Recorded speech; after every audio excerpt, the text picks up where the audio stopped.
اطرق على باب الذاكرة لتوقظ النائم من الذكريات في سوق الهرج ببغداد، فهذا السوق ما عاد اسما على مسمى بعد أن عاث فيه التآكل وعراه الإهمال، حتى كشف عن أضلاعه مستصرخا رواده لدعم تراثهم الذي تحول إلى خرائب تهرول في كل ما يوثق تفاصيل الحياة البغدادية. ويبدو أن على الذين غادروا بغداد أن يكتبوا ما يتذكرون عن هذا السوق.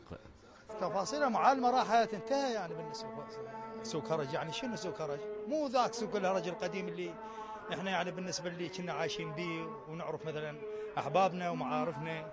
قلت الوجوه الكريمة العراقية الأصيلة، راحت.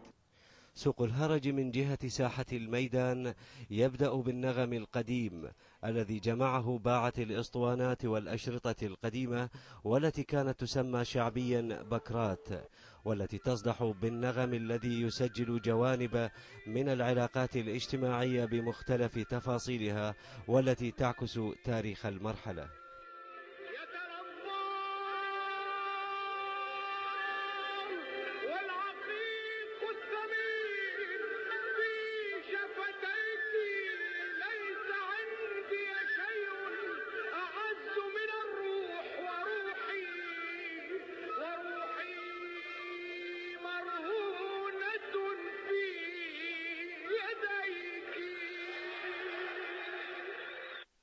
تاريخ بغداد المسجل على العملات القديمة والأواني والصور، وما تركه قادة هذه المراحل من صدى في نفوس العراقيين تجده حاضرا في هذا السوق الذي كانت جمعته تشهد زحاما لهواة المقتنيات القديمة أو من يبيعونها، إلا أن كثرة ما بدأ يبيعه العراقيون من أشيائهم فتح أسواقا كثيرة، فتلفت بقلبك على سوق الهرج حين تذكره أو تمر عليه.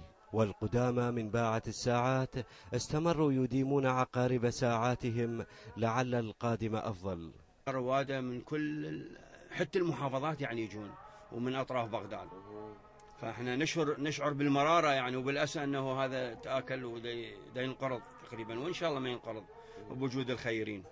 واتخذ مرممو الفرفور جانبا من هذا السوق، لكن هل يبلغ البنيان يوما تمامه إذا كنت تبنيه وغيرك يهدم؟